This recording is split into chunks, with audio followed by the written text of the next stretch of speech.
اور صحابہ کا اسٹیمنا کتنا تھا. صبح حضرت خالد بن الولید تلوار کتنی بھاری ہوتی کہ آپ اٹھا کے دیکھیں, وہ جو تلواریں تھیں وہ یہ قصائیوں کی چھریاں نہیں ہوتی تھیں, اتنی بھاری بھرکم تلواریں.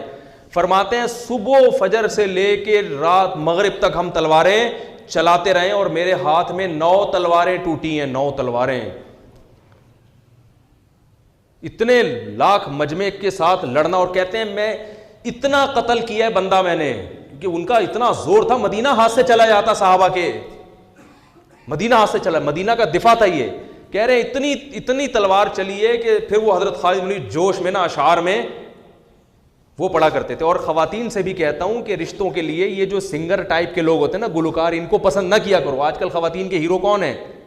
جو فلموں میں ٹھمکے لگا رہے ہیں, ناچ رہے ہیں, گا رہے ہیں, 10 20 لڑکیوں سے دوستیاں لگائی ہوئی. ان کو کہتے ہیں یہ ہیرو, کاش میری اس سے شادی ہو جائے, جو انڈین فلموں اور انگریزی فلموں کے ہیرو ہوتے ہیں. دینداروں سے محبت کرنا کرو, اور اپنے بیٹیوں کی جو شادیاں ہیں کس سے کیا کرو؟ دینداروں سے, جو معاشرے کے خلاف لڑنا جانتے ہیں. لڑنے سے یہ نہیں کہ بندوقیں چلانا, رسم و رواج میں ان کے خلاف چلنا. ان پہ کانفیڈنس ہے, ان کا ایک سوچ ہے, ایک تھنکنگ ہے. گلوکار سنگر بیچارے کی کیا سوچ ہوتی ہے؟ وہ تو ناچتا ہے, ٹھمکے لگاتا ہے, 10 لڑکیاں ادھر 10 لڑکیاں ادھر مر رہی ہیں, اور شہوت پرستی میں اور اپنی خواہشات کی غلامی میں ساری زندگی گزر جاتی ہے. ان میں کانفیڈنس نہیں ہوتا, ان میں قوت مزاحمت نہیں ہوتی ان لوگوں میں. ان کی خواہشات, اگر اس طبقے کو اگر کچھ خواہشات ان کی چھین لی جائیں تو یہ تو ویسے ہی خودکشی کر کے مر جائیں.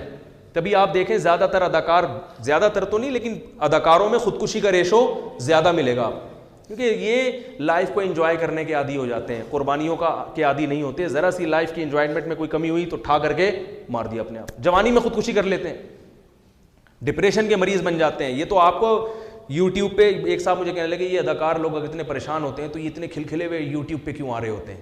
وہ بھائی یوٹیوب پہ تو دانت دکھانے کے پیسے ملتے ہیں ان کو. جب کسی فنکشن میں بلایا جاتا ہے اداکاروں کو تو ان کو تو باقاعدہ مسکرا کے بات کرنا اور فیس ایکسپریشن سے ایسا ظاہر کرنا بہت خوش ہیں, ہاں ہاں ہی ہو کر کے ملنا, یہ مصنوعی ہے, بہت مشکل ہے یار. حقیقی خوشی صرف دینداروں کے دل میں ہوتی ہے. باقی یہ جو اداکاروں, فنکاروں, گلوکاروں کی خوشی ہے یہ اوپر سے میڈیا کے. کبھی آپ اکٹھے وقت گزار کے دیکھو ان کے ساتھ تو آپ کو پتہ چلے گا یہ بیچارے بہت پریشان ہوتے ہیں, اتنے پریشان کہ بیان نہیں کیا جا سکتا. تو میں یہ عرض کر رہا تھا, تبھی تو دیکھو کبھی کوئی مزار پہ جا رہا ہے, کبھی کوئی روحانی بابا کے پاس جا رہا ہے. جتنے اداکار فنکار ہیں نا, کوئی کسی نے کچھ باندھا ہوا ہے, کسی تعویذ باندھا ہوا ہے, کہ امام ضامن باندھا ہوا ہے, ہر وقت خوف, ہر وقت ڈر, پتہ نہیں کیا ہو جائے گا. مولوی کو دیکھو پھوکے لگا رہے ہیں مگر اپنے تعویذ نہیں باندھ رہے ہوتے. مولوی لوگ خودکشی نہیں کرتے, 2 نمبر بھی نہیں کرتے خودکشی, عجیب سی بات ہے. یعنی 2 نمبر مولوی بھی, جو مولویت کا نام آ گیا نا, وہ بھی نہیں کہہ رہا یار جاؤ اڑے بھاڑ میں, خودکشی کیوں کرے گا, جاؤ اڑے. کیا ہے, تنخواہیں کتنی کم ہوتی ہیں مولویوں کی. قاریوں کو سارا دن بیچارے رگڑا لگانا پڑتا ہے, بیچاروں کو, بچوں کو پڑھاتے ہیں سارا دن بیٹھ کے, تنخواہ کیا مل رہی ہے تھوڑی سی, پھر بھی خوش ہے. کبھی بیٹھو قاری کے ساتھ, بچوں کو پڑھا رہا ہو بڑے فارم میں ہوگا وہ تیش میں, لیکن ویسے نارمل لائف میں بڑا خوش ہوگا.